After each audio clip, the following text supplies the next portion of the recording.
Poor Marble. She just got here, and Drew has been chasing her around the house, along with Fritz, ever since she arrived.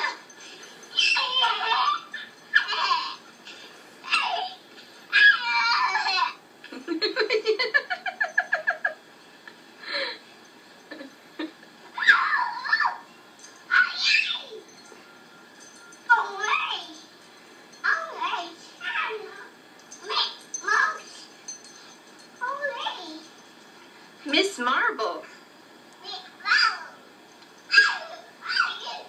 Can you pet her gently?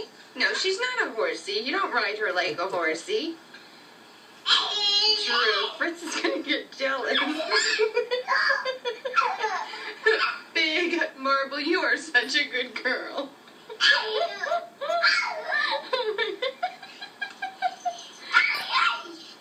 Marble doesn't stop licking me though.